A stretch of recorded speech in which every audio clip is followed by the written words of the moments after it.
Abramos nuestras Biblias en Malaquías capítulo 3, versículo 16. Malaquías, último libro del Antiguo Testamento, capítulo 3, versículo 16. Hoy día en nuestra serie Personajes de la Biblia vamos a ver un poquito acerca de este profeta Malaquías, último personaje del Antiguo Testamento que vamos a tocar, y de ahí comenzamos a ver personajes del Nuevo Testamento. Malaquías capítulo 3, versículo 16. Y el título del mensaje de esta mañana es Respóndeme estas 5 preguntas. Vuelvo a repetir, título del mensaje de esta mañana, Respóndeme estas 5 preguntas. ¿Okay?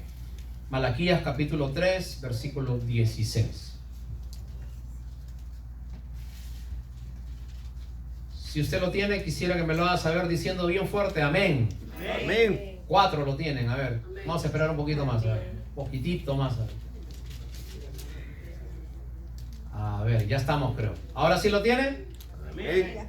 Menos 2 todavía, ahora no sé qué pasó. Ya lo tienen ya. Malaquías capítulo 3, versículo 16. La palabra del Señor dice así. ¿Estamos? Amén. Muy bien. Entonces los que temían a Jehová hablaron cada uno a su compañero. Y Jehová escuchó y oyó, y fue escrito el libro de memoria delante de él para los que temen a Jehová y para los que piensan en su nombre.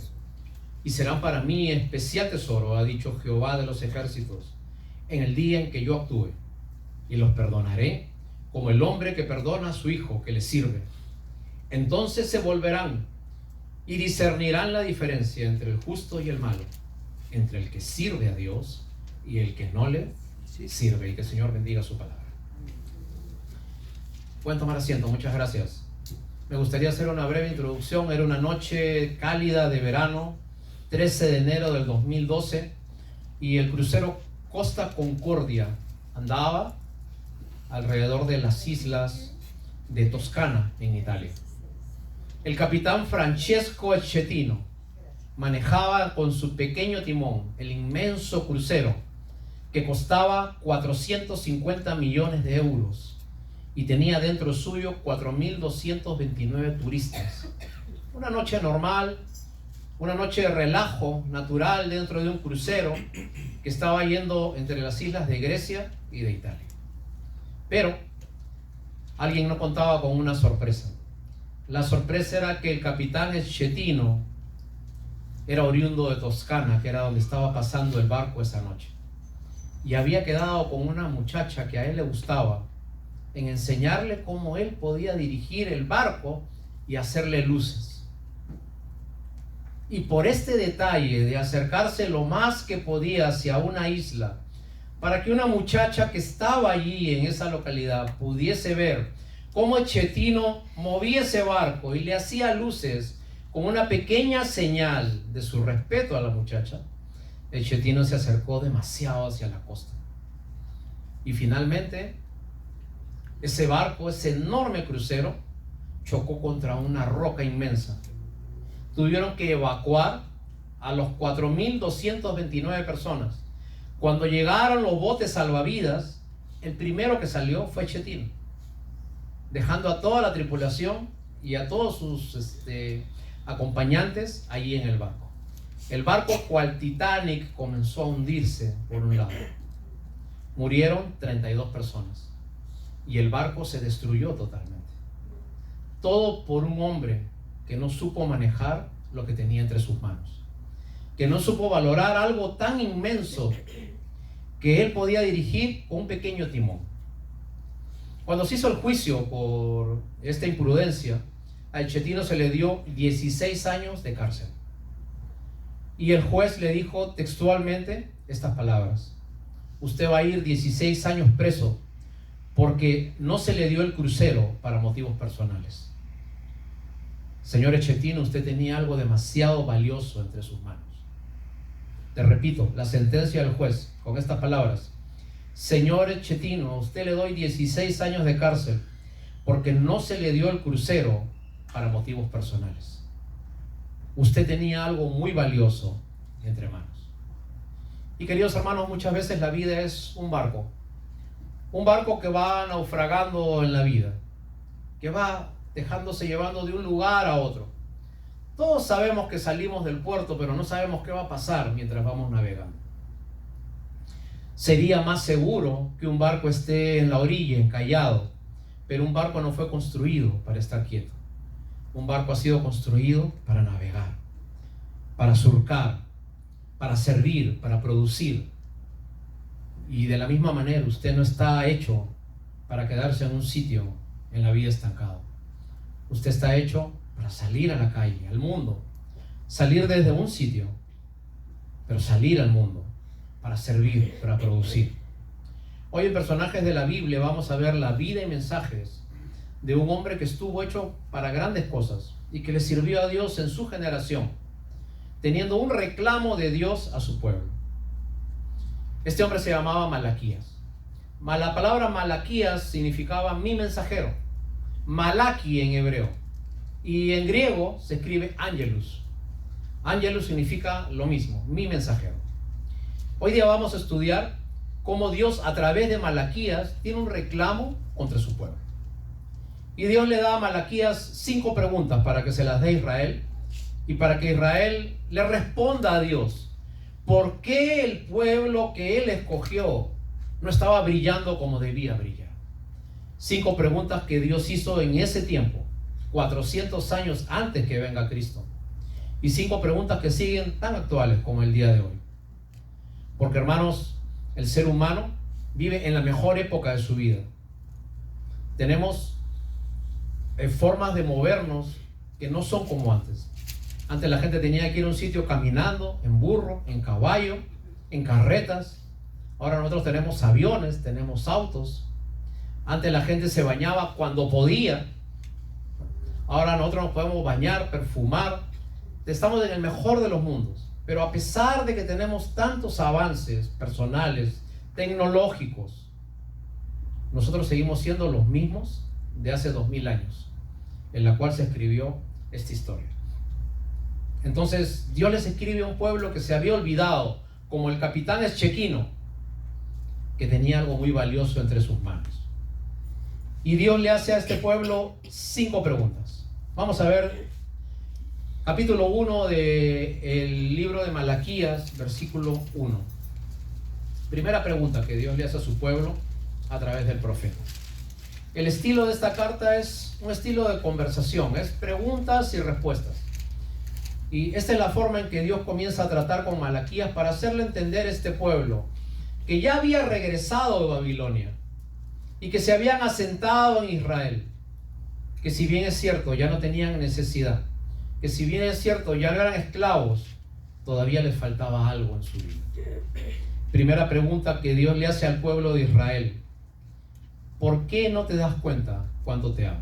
Capítulo 1, versículo 1 dice: profecía de la palabra de Jehová contra Israel por medio de Malaquías.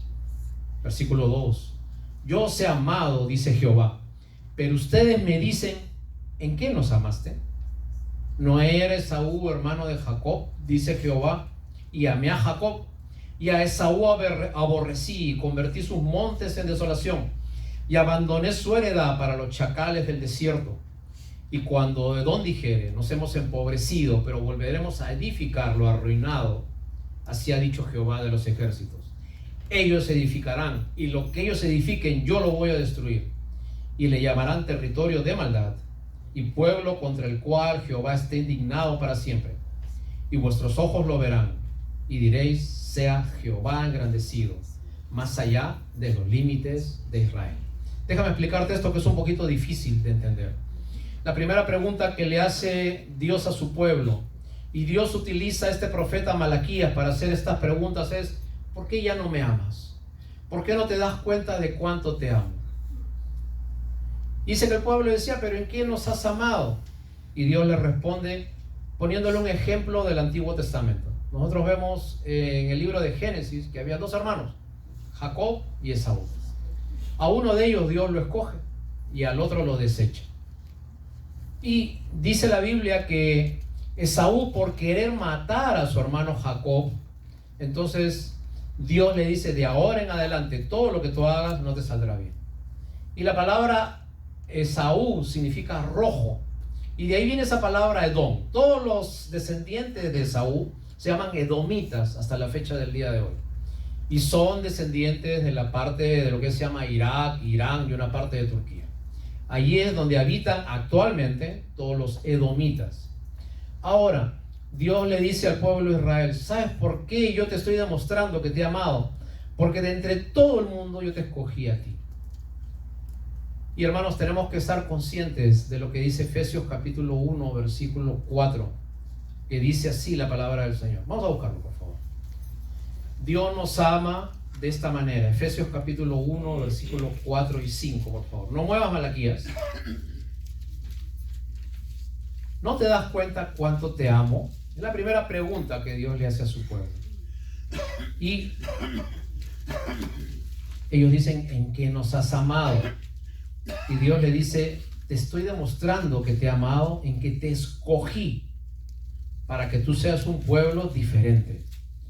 Y Efesios capítulo 1, versículo 4 dice así: según nos escogió en Él desde antes de la fundación del mundo, para que seamos santos y sin mancha delante de Él, en amor, habiéndonos predestinado para ser adoptados hijos suyos, por medio de Jesucristo, según el puro afecto de su voluntad.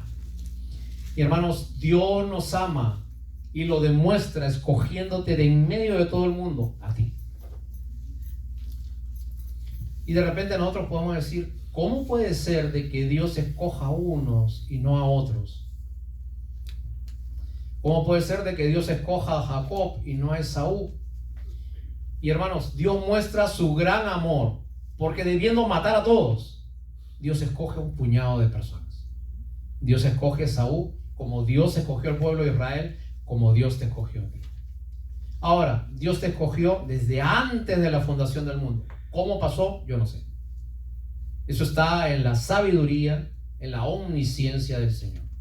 Pero el Señor nos escogió desde antes de la fundación del mundo y nos bendijo con toda bendición espiritual cuando llegamos a Cristo Jesús. Hay personas que dicen: ¿por qué el Señor? O ponen su carita así: ¿por qué el Señor no me bendice? ¿Okay? Estoy buscando la bendición del Señor. El Señor ya te bendijo. Efesios 1:4 dice: el Señor ya nos bendijo con toda bendición espiritual. ¿Cuándo? Cuando tú encontraste a Jesucristo como tu Salvador. Todo lo necesario para tu vida de fe, Dios ya te lo dio en Cristo. Todo lo necesario para vivir feliz, Dios te lo dio en Cristo. Todo lo necesario para ser estable en la vida, Dios ya te lo dio. Lo que tienes que hacer es encender tu luz espiritual y comenzar a correr todo ese sistema que tienes dentro tuyo. Te quiero poner un ejemplo. Para que nosotros podamos pasar este video o cualquier cosa que tenga con electricidad, nosotros tenemos que poner unos fusibles que hay ahí. Ya todo este cuarto está cableado. Lo único que tenemos que hacer es switch para abajo o switch para arriba. Cuando tú le pongas eso, todo comienza a correr. Hermano Américo, baje la luz un ratito. Préndalo. Bájalo. Préndalo, hermano.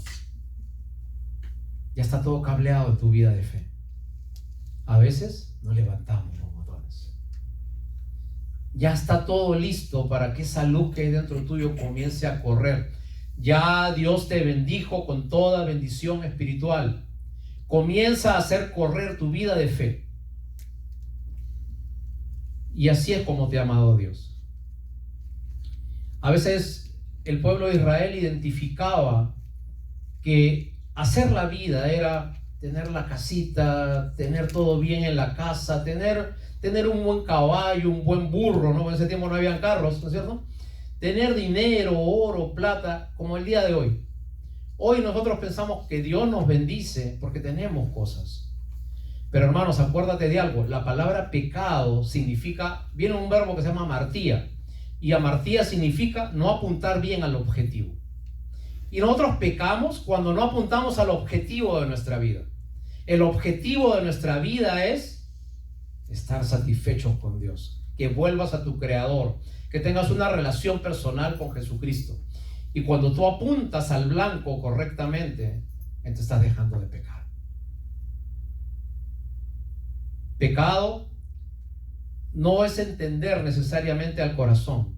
Pecado es entender que hay algo en tu alma que necesita ser llenado con Jesucristo.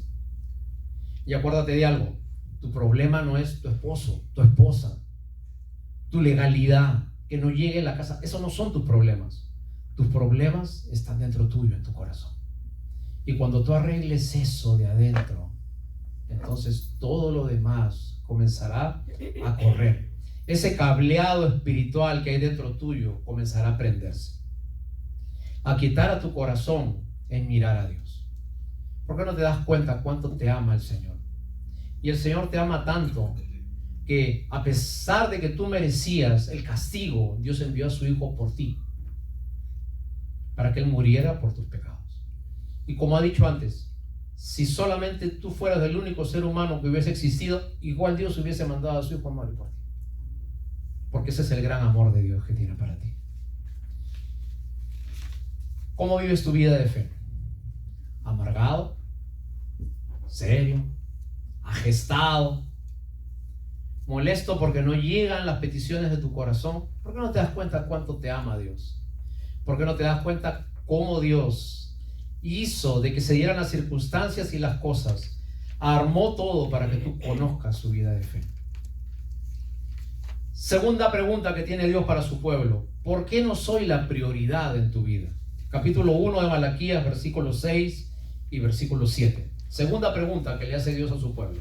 La pregunta número 1 era que le hizo Dios al pueblo es: ¿por qué no te das cuenta cuánto te amo? La segunda pregunta: ¿por qué no soy la prioridad en tu vida? Malaquías capítulo 1, versículos 6 y 7. Miren lo que dice Dios: el hijo honra al padre y el siervo a su señor. Si yo soy padre, ¿dónde está mi honra? Y si yo soy señor, ¿dónde está mi temor? Dice Jehová de los ejércitos: oh sacerdotes que menospreciáis mi nombre. Y ustedes dicen: ¿en qué hemos menospreciado tu nombre? Versículo 7: en que ofrecen sobre mi altar pan inmundo. Y dijeron: ¿en qué te hemos deshonrado? En que piensan en que la mesa de Jehová es despreciable. Y cuando ofrecen el animal para el sacrificio, ofrecen uno ciego. ¿Esto no es malo acaso? Asimismo, cuando ofreces un animal para el sacrificio, cojo o enfermo, ¿no es malo? Preséntalo pues a tu príncipe. ¿Acaso se agradará de ti y le será acepto? Dice Jehová de los ejércitos. Y hermanos, una de las cosas que nosotros hemos visto en el capítulo de Efesios es que nosotros somos hijos del Señor adoptados. Quiero explicarte un poquito para que me puedas entender lo que te quiero decir. Esta palabra adoptados aparece varias veces en el Nuevo Testamento. Se puede decir que literalmente el único hijo de Dios es Jesucristo, ¿no es cierto? Es de su sustancia, de su divinidad y de sí mismo, cosustancia con el Padre. Pero nosotros somos hijos de Dios y la Biblia se empeña en decir adoptados. ¿Y tú sabes qué es adoptado? Adoptado es cuando tú recoges a alguien de otra familia y la posicionas en tu familia, pero cuando viene de esa otra familia, viene con sus costumbres, viene con su trasfondo, y ellos te comienzan a enseñar cómo debes comportarte en tu nueva familia, cómo debes comer, cómo debes portarte, cómo debes honrar el nombre de esa familia a la cual tú ahora perteneces, porque lo que tú hagas dice cuál es el apellido de la nueva familia. ¿Tú sabes qué cosa tienen en común estos personajes? Bill Clinton, ¿te acuerdas del expresidente de Estados Unidos? Bill Clinton. Nelson Mandela, ¿te suena?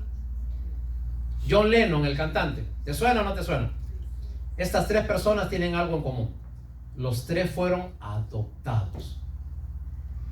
Nacieron en otra familia, fueron dejados en un orfanato y vino alguien que los adoptó y los llevó a su casa, les puso su apellido y los criaron. Y a pesar de estas desventajas con las que ellos nacieron en su infancia, ellos pudieron desarrollarse.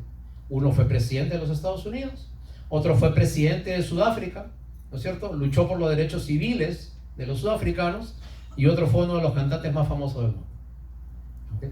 Y hermano, usted es hijo adoptado y por lo tanto usted tiene que ir aprendiendo qué significa comportarse de acuerdo a la grandeza del nuevo apellido que usted tiene ahora.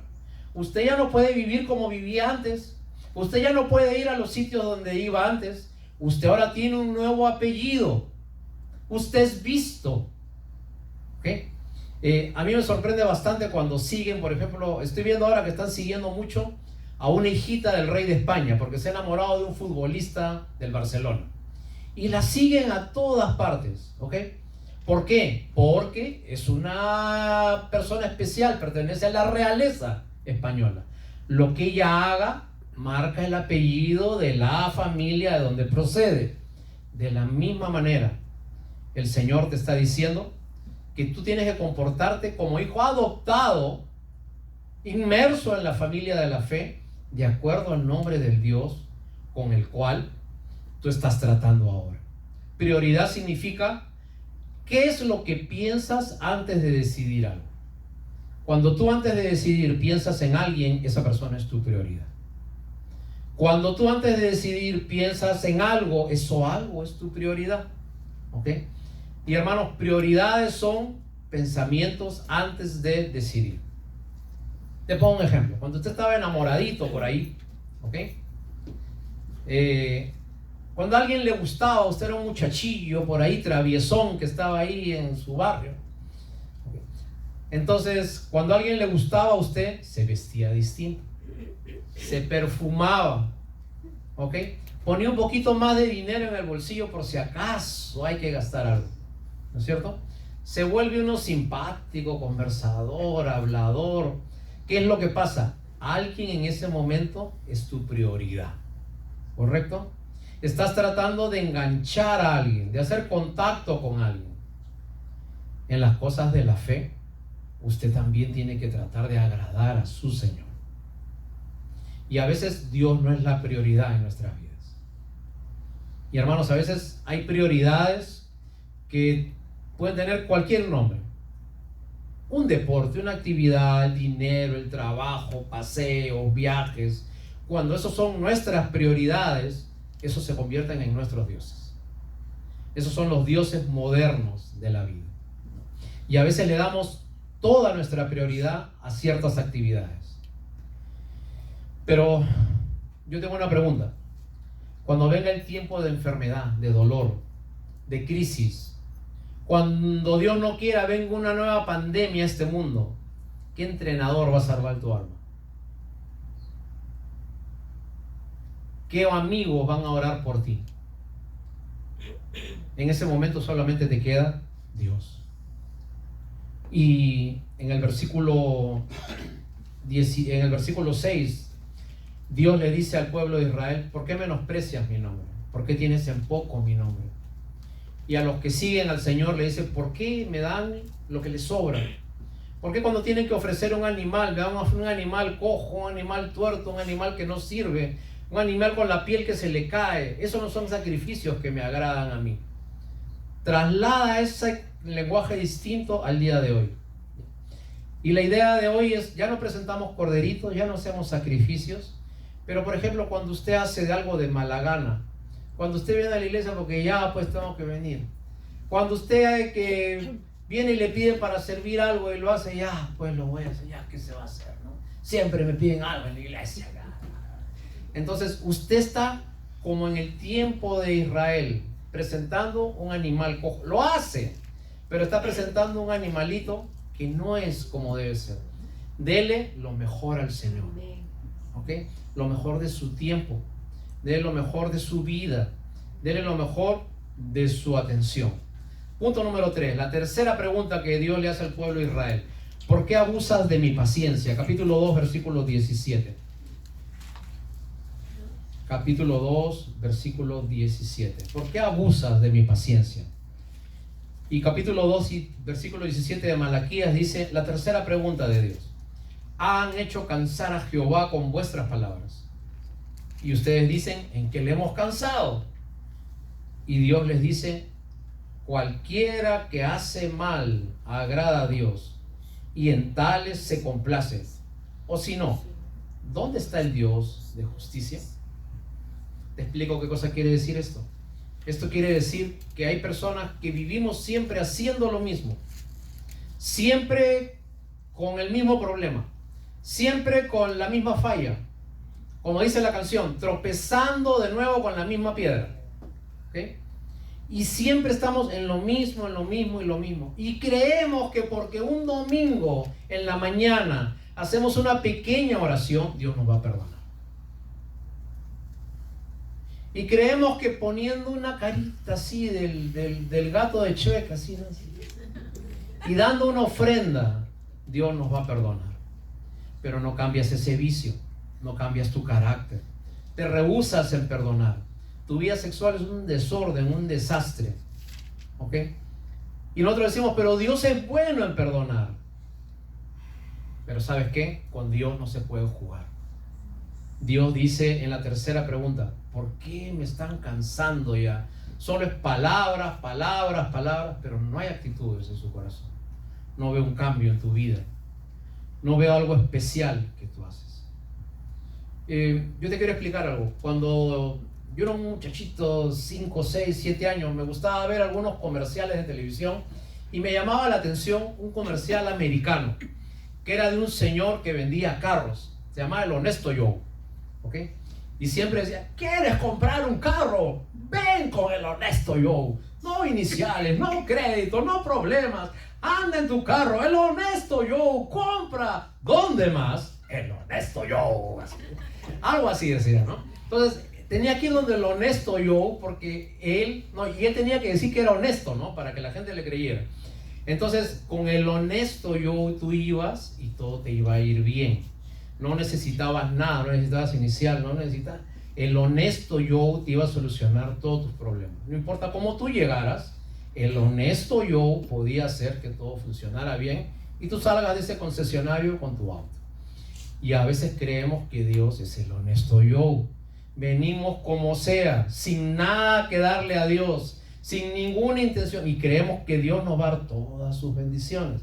Que Dios es el Honesto Joe, que no, toma, yo te voy a dar, no te preocupes. Creemos que Dios es Papá Noel, ¿no? Que cuando venimos nos va a dar todos sus regalos. Que Dios es el viejito bonachón, que ahí está el abuelito ahí, que con las cosas se muere. Y que le pasamos la manito, y le decimos algo lindo, abuelito, ¿me vas a perdonar? Chichi, te voy a perdonar, ya, vete.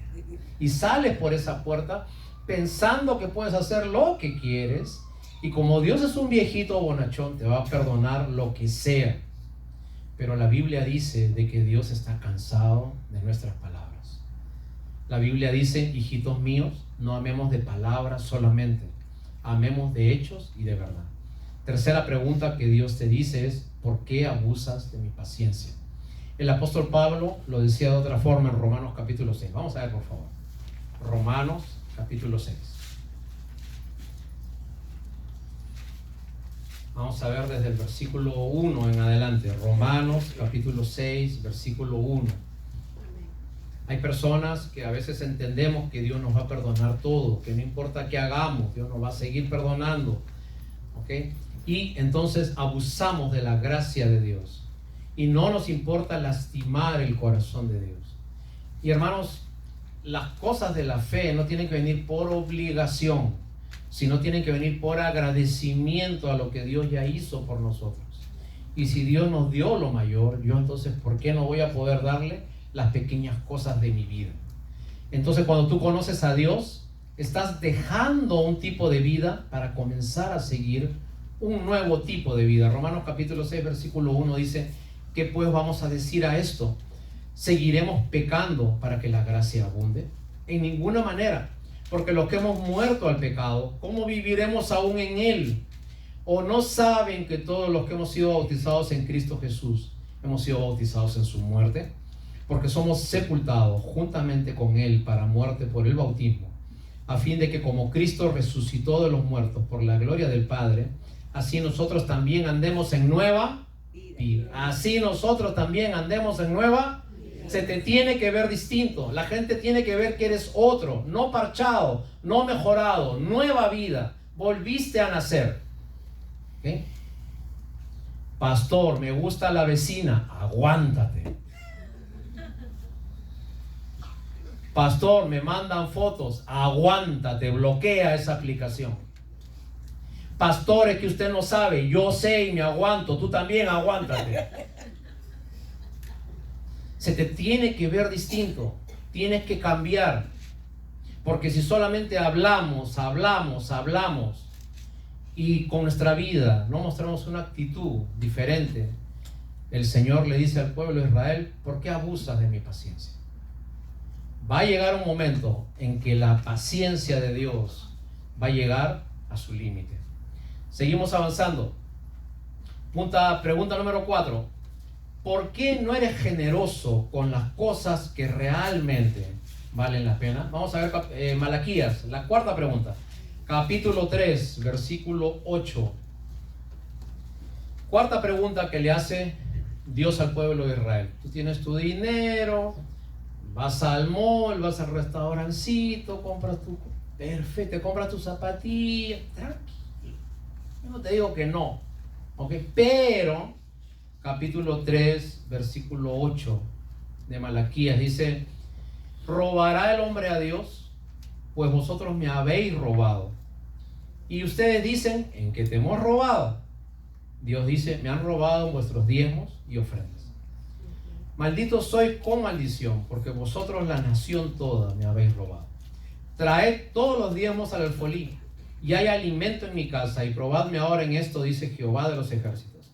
Si no, os abriré las ventanas de los cielos, y derramaré sobre ustedes bendiciones hasta que sobreabunden. Entonces, este es el momento en que tú me dices: ah, pastor, ya entendía. Todo el mensaje es para decir que deje mi plata acá. Ya lo entendí, pastor, clarito, ya se dio a conocer, ¿no es cierto? Y hermanos, no, esta no es la idea del mensaje. Nosotros creo que es la primera vez que voy a hablar del diezmo desde que abrimos la iglesia, ¿no? En un sermón de domingo. Los días martes sí hablamos usualmente entre los cercanos en la iglesia. La Biblia nos pide que nosotros le demos al Señor el diezmo. Y miren, en el dinero es la única cosa en la que Dios te reta a que lo pruebes. La Biblia dice: pruébame en esto y vas a ver si yo no voy a abrir las ventanas de los cielos y voy a derramar sobre ustedes bendiciones hasta que sobreabunde. Ahora, en el transcurso de este tiempo que he tenido de creyente, que son un poquito más de 40 años, he escuchado esta excusa. Y escúchame la excusa. Hermano Fernando, el diezmo era para el Antiguo Testamento. Ahora ya no hay diezmo. Ahora es generosidad. Y utilizan un versículo que está en 2 Corintios capítulo 2, versículo 9. Vamos ahí, por favor. Dice: no, ahora ya no es ya el diezmo. O sea, el diezmo era antiguamente. Ahora es generosidad. Entonces vamos a leer el versículo que se utiliza. 2 Corintios capítulo 2, versículo 9.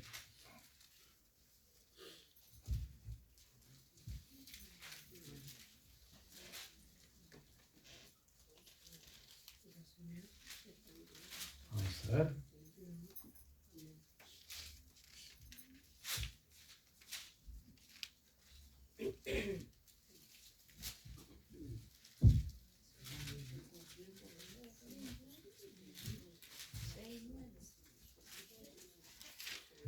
No sé si alguien me puede ayudar, por favor, que creo que copié mal el versículo, discúlpenme, que es donde dice: nadie dé con tristeza. 9:7, 2 Corintios 9:7, gracias hermano. 2 Corintios capítulo 9, ya tendré, todos estamos haciendo la prédica, ¿ya ven acá? 2 Corintios 9:7. Hablando en el asunto del dinero, de cómo nosotros debemos dar para las cosas del Señor, dice: cada uno dé como propuso en su corazón, no con tristeza ni por necesidad, porque Dios ama al dador. Entonces, hay personas que dicen: no, el diezmo es para el Antiguo Testamento, ¿ok? En el Nuevo Testamento se da con generosidad, no por obligación, no con tristeza, sino con generosidad. Ahora, yo creo que eso es peor, hermanos, y te explico por qué. Imagínate que yo te contrato a ti y hacemos un trabajo los dos juntos, ¿ok? Y me pagan, por ejemplo, $2,000. y yo te digo, mira, yo quiero que trabajes conmigo, vamos a hacer este trabajito 3, 4, 5 días, no te preocupes, yo soy bien generoso a la hora de pagar. Así que tú quédate tranquilo. Trabajamos un día, llegas a tu casa, te pagaron, no cuando termina el contrato, pero no me preocupes porque Fernando es bien generoso. 2, 3, 4 días, termina el contrato, me pagan los $2,000. Yo te llamo y te digo, mira, aquí tienes tu parte. ¿Y qué tal si de los $2,000 me pagan los 2,000? Yo vengo y te digo, acá está tu parte, $150. Entonces yo me quedo con 1,850 y tú te quedas con $150, porque yo soy bien generoso, ¿no es cierto? Ahora pregunta, ¿tú qué pensarías de mí? ¿Qué pensarías de mí? ¿Que soy generoso o no? Y si Dios te da $2,000 en el bolsillo y tú no eres capaz de darle $200, entonces tú no eres generoso tampoco. ¿Me dejo entender? Ahora, la pregunta es, cuando uno da para Dios, las cosas se tienen que dar para Él. ¿Ok? Entonces, y nosotros en la iglesia tenemos la responsabilidad de manejar este dinero correctamente. ¿Qué se utiliza el dinero que entra acá en la iglesia? Se utiliza para el alquiler de las cosas, para los gastos que hay. Si hay alguien que tiene alguna ayuda económica, nosotros los proveemos. Y para cualquier cosa que haya que suplir dentro de la iglesia. Vale decir, el dinero retorna para nuestro propio beneficio. Aquí nadie cobra un solo dólar por venir a hacer algo para el Señor aquí. Ni desde el pastor hasta ningún hermano. Todo es para nosotros mismos, para la congregación. Entonces, lo que te quiere decir Dios es que sea generoso con las cosas de Él. A veces no nos daña gastar una cierta cantidad de dinero, 100, 200, en comprarnos cosas, hacer ciertas cosas. Pero sí, cuando nosotros queremos gastar en las cosas de Dios, ahí sí lo pensamos varias veces, ¿no? Y eso tenemos que enseñarlo desde los niñitos, más o menos hasta que nosotros crecemos. Te cuento un par de historias que a mí me enseñaron con respecto al dinero. Dice que una vez había un niñito que iba con su papá a la iglesia y antes de ir a la iglesia sus papás le daban una cierta cantidad de dinero al chiquito y le decían, cuando en tu clase pasen el plato de la ofrenda, entonces tú pon ahí los billetitos. Pasaba una semana, 2 semanas, un cierto tiempo y la maestra viene donde la mamá y le dice, hermanita, nos hemos dado cuenta que su niño nunca da dinero para la ofrenda. Y entonces la mamá dice, pero si yo le doy todos los domingos en la casa y le digo que lo ponga allí. El pastor llama al niño y llama a la mamá, porque querían enseñarle algo al niño con respecto al dinero. Y el pastor le dice, hijo, ¿tú sabes qué es lo que pasa cuando los chicos se quedan con la plata de la ofrenda y se la meten al bolsillo? Y el niñito dice, ¿se van a McDonald's en la tarde, pastor? Porque él eso era lo que hacía con el dinero, ¿no? Se lo guardaba e iba al McDonald's con esa plata y se la compraba. Y nosotros tenemos que aprender desde niños a enseñarles que tiene que haber una parte de nuestra vida en que tenemos que ser generosos con las cosas de Dios. Hermanos, ¿por qué la comunidad judía crece tanto económicamente? Porque ellos, creyentes o no creyentes, todos ellos guardan un porcentaje mínimo de 10% y lo dan en obras de beneficencia. En sus compañías, en sus corporaciones, ellos tienen una franja de dinero establecido que tiene que ir a obras sociales. O sea, ellos ya tienen marcado eso y quizás ese corazón generoso sea lo que finalmente haga que ellos puedan seguir creciendo en las cosas de la fe. A veces nos cuesta mucho dar cosas para Dios. A veces nos cuesta mucho dar un billete de 5, de 10, menos de 20 todavía, ¿no? Entonces, ¿por qué? Porque nuestro corazón es así. Somos fáciles para comprarnos cosas, somos fáciles para las cosas que nos placen, pero para las cosas de Dios no somos fáciles. A no ser que pasen cosas extremas. La otra historia que te quería contar. Dice que una vez un hombre que iba a cierta iglesia, no acá, dice que iba y se mete en su yate y dice que el yate agarra y ¡plá!, salta contra una piedra y el yate se cae, el hombre sale volando y en eso, historia ficticia obviamente, ¿no? El hombre se cae en el mar y eso dice que viene una tabla así Y el hombre comienza a nadar en su desesperación, se agarra de la tabla y dice que él no ve costa por ningún lado así, y en su desesperación le dice: Señor, si me sacas de esto, yo te aseguro que todo el dinero que tenga en el banco lo voy a dar para la iglesia. Está flotando. Y en eso milagrosamente aparecen unos delfines así, y viene uno por atrás y lo comienza a empujar así, va nadando, y el delfín seguía ahí, de rato en rato lo empujaba. El hombre toma ánimo: Señor, gracias por el delfín que me estás mandando, y comienza a nadar. Ahora, Señor, ya sabes, si me sacas de esta, voy a dar todo el dinero del banco. Dice que avanza y va viendo la costa, y dice: Señor, pensándolo bien, te voy a dar el diezmo mejor, de ahora en adelante, cada vez que vaya a la iglesia.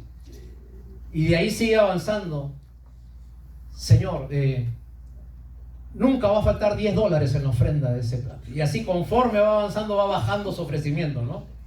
¿Por qué? Porque más le ganaba como se dice, su tacañería con las cosas de Dios. Y como dice un dicho,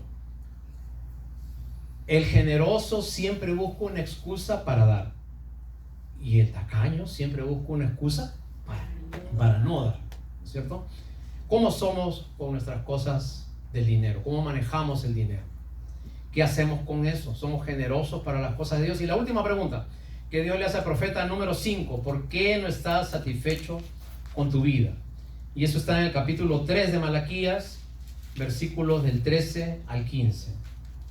Malaquías capítulo 3, versículos del 13 al 15. ¿Por qué no estás satisfecho con tu vida de fe? La quinta pregunta que Dios le hace al pueblo a través del profeta. Dice: vuestras palabras contra mí han sido violentas. Malaquías 3:13. Y dijiste: ¿en qué hemos hablado contra ti? Y ustedes han dicho: por demás es servir a Dios. ¿Qué aprovecha que guardemos su ley y que andemos afligidos en presencia de Jehová, Dios de los ejércitos? 15. Decimos ahora: bienaventurados son los soberbios y los que hacen impiedad. No solo son prosperados, sino que tentaron a Dios y escaparon. Y hermanos, Dios le dice: tú que estás siguiendo a Dios, tú que estás llevando una vida de fe, tú que conoces a Dios mucho tiempo quizás, ¿por qué estás murmurando con tu vida de fe? ¿Por qué dices, como en el versículo 17, ¿de qué nos aprovecha seguir a Dios si igual tenemos problemas? ¿De qué nos aprovecha venir a una iglesia si igual vienen las dificultades de la vida? Y hermanos, en las iglesias no nos enseñan algo. Lo que no nos enseñan es que los problemas seguirán viniendo. Porque la bendición de Dios no es que no tengas problemas. La bendición de Dios es que cuando vengan los problemas, tú vas a tener la fortaleza, el empeño y el cuidado de Dios para salir de los problemas. ¿Tú sabes qué significa la palabra éxito? Éxito, así, esa palabra que es triunfo, ¿no es cierto? Capacidad. Entonces, éxito significa, viene un verbo inglés que significa exit to. ¿Ya? Para los que están en la clase de inglés de los días viernes, exit, salida, y to, tú. ¿Ya? ¿Por dónde encontraste la salida? Exit to, eso significa éxito. Vale decir que el éxito es haber podido encontrar una salida cuando tuviste un problema en el cual estabas encerrado. Eso es éxito. Éxito no es la ausencia de problemas. Éxito es vencer los problemas en las fuerzas del Señor. Pero a pesar que nosotros muchas veces podemos tener esos recursos de la fe, siempre nos falta algo. Ahora, hermanos, nosotros tenemos que, a pesar de seguir en la vida de fe, seguir a Dios con gozo, con alegría. Nunca perdamos la fortaleza de seguir adelante en la vida de fe. La Biblia nos habla una famosa historia, la historia del hijo pródigo. Era la historia de dos hijos. Un hijo estaba perdido en su maldad, pero el otro hijo estaba perdido en su bondad. Te repito, un hijo perdido en su maldad y el otro hijo perdido en su orgullo, en su no querer perdonar al hermano, en su rechazo por el pecador, perdido en su bondad. Y a veces nosotros podemos conocer las cosas de Dios, pero estamos perdidos en las cosas de la fe. Creemos congregamos, oramos, pero no cambiamos. Para mí hay dos tipos de creyentes en la vida. Los creyentes microondas, yo lo llamo así, y los creyentes neveras. ¿Okay? Dos artefactos para distinguir a los creyentes. Primero los microondas. ¿Okay? ¿Qué son los microondas? Los que se calientan rápido. Les pasa algo y rápido explotan. En algunos países le llaman de mecha corta. ¿No es cierto? ¿Cómo que más o menos dice? Candelita, fosforito, como tú quieras. Algo pasa y no tienen la capacidad de aguantarse un poco y explotan. Son microondas, ¿no? Y cuando explotan, hieren. Dicen algo personal. Son hirientes. Y esos golpes con la boca muchas veces golpean más que un golpe físico. Y por el otro lado están los otros creyentes, los creyentes congeladoras. Los creyentes congeladoras, a diferencia de los creyentes microondas, son fríos. Conocen a Dios, pero no hay una palabra de cariño nunca en sus labios. Son apáticos, echados, casi nada. No son cariñosos, silencio, ¿ok? A veces cuando están durmiendo hay que moverlos, porque no saben si están vivos o muertos, ahí una empujadita. Está vivo, ¿no? Entonces, hermanos, ¿qué somos para los demás? De repente tú dices, no, somos el pueblo de Dios. Israel también lo era. Pero Dios tiene 5 preguntas para ti. ¿Por qué no te das cuenta que te amo tanto? Porque no soy la prioridad en tu vida. ¿Por qué abusas de mi bondad y de mi paciencia y sigues pecando? ¿Por qué no eres generoso con otros? ¿Y por qué no estás satisfecho con tu vida?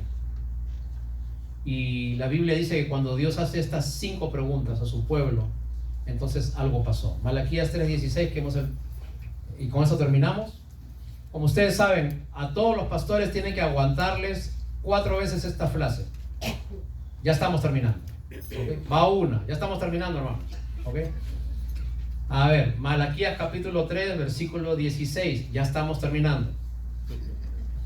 Dice, entonces los que temían a Jehová hablaron cada uno a su compañero.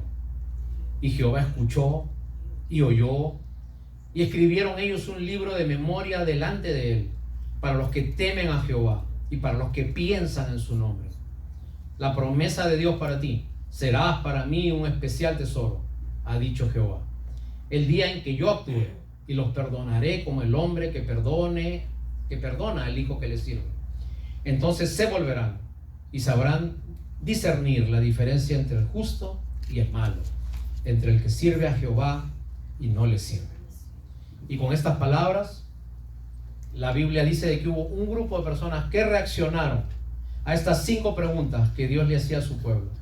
Dice que se reunieron y escribieron todo lo que estaban haciendo mal y lo guardaron como memoria, para que de allí en adelante ellos nunca más vuelvan a cometer los mismos errores. Yo les digo a todos mis alumnos siempre: agarren un papel en blanco y escriban todas las cosas que están haciendo mal. ¿Y sabes qué porcentaje de personas me hacen caso? 0. A nadie le gusta escribir sus problemas. A nadie le gusta poner en un bendito papel que están haciendo mal. A todos mis alumnos yo les enseño: los domingos en la tarde es el día más importante de la semana. Es el día que tienes que planificar tu semana. ¿Qué es lo que tienes que hacer el lunes, el martes, el miércoles? ¿Y qué es lo que no tienes que hacer? ¿Qué es lo que tienes que pagar? ¿A quién tienes que llamar? ¿A quién tienes que visitar? ¿A quién tienes que alentar en la vida de fe?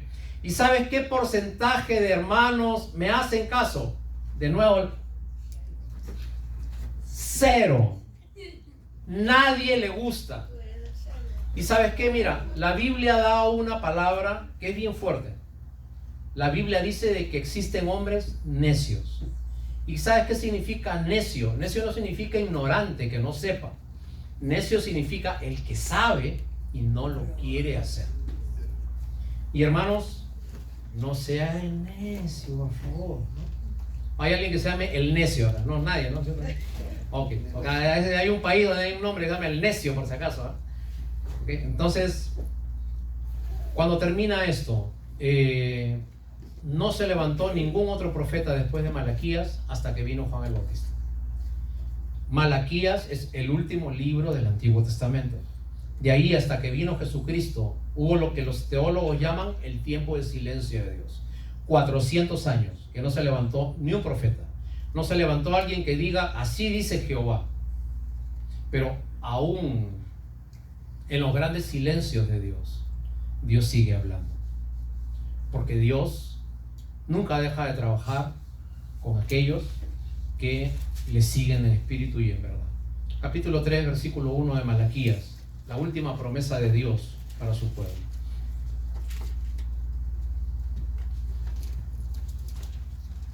Capítulo 3 de Malaquías, versículo 1 dice: He aquí yo envío mi mensajero, el cual preparará el camino delante de mí, y vendrá súbitamente a su templo el Señor, a quien vosotros buscáis, y el ángel del pacto, a quien desean ustedes. He aquí viene, ha dicho Jehová de los ejércitos. ¿Y quién podrá soportar el tiempo de su venida? ¿Quién podrá estar firme cuando Él se manifieste? Porque Dios es fuego purificador, y como jabón de lavadores, y se sentará para afinar y limpiar la plata, porque limpiará a los hijos de Leví, los afinará como a oro y como a oro de plata. Y traerá a Jehová ofrenda a Jehová de justicia, y será grata la ofrenda de Judá y de Jerusalén, como en los días pasados, como en los años antiguos. Y pondré a vosotros juicio, y seré pronto castigo para los que hacen mal. Hermanos, lo que necesitaba este pueblo finalmente era un redentor. No necesitaba ceremonias, no necesitaba ritos, no necesitaba leyes, no necesitaba que le lean lo que decía la ley. Necesitaba un redentor. Y acá está la promesa de Dios en Malaquías capítulo 3, versículo 1. Y con esto termino. En la cual Dios mandaba a Juan el Bautista para que prepare el camino de aquel que iba a redimir a su pueblo finalmente de una vez y para siempre. La pregunta es, ¿conoces este Redentor?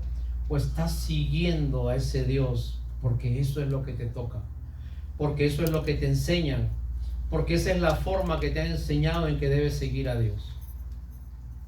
¿Sigues a Dios con gusto, con alegría de corazón? ¿O simplemente lo haces porque así te enseñan que tienes que hacerlo? ¿Estás siguiendo a Dios por religión o estás siguiendo a Dios por relación? Y finalmente lo que usted necesita es un redentor, un salvador. Alguien que limpie sus pecados, limpie su vida, lo haga nacer nuevamente, lo afine, lo lave y lo ponga nuevamente en el camino del Señor. Y ese es el ofrecimiento, la promesa que Dios le da a todos aquellos que le buscan de verdad. 5 preguntas que te hace Dios en esta mañana. ¿Por qué no te das cuenta que te amo? ¿Por qué no soy la prioridad en tu vida? ¿Por qué abusas de mi bondad siguiendo tu vida? ¿Por qué no eres generoso con las cosas de la fe? ¿Y por qué no estás satisfecho con todo lo que te enseñamos acerca de Dios? Y son respuestas que solamente nosotros podemos responder en nuestra vida personal. Vamos a ponernos de pie, vamos a darle gracias al Señor por su palabra en esta mañana.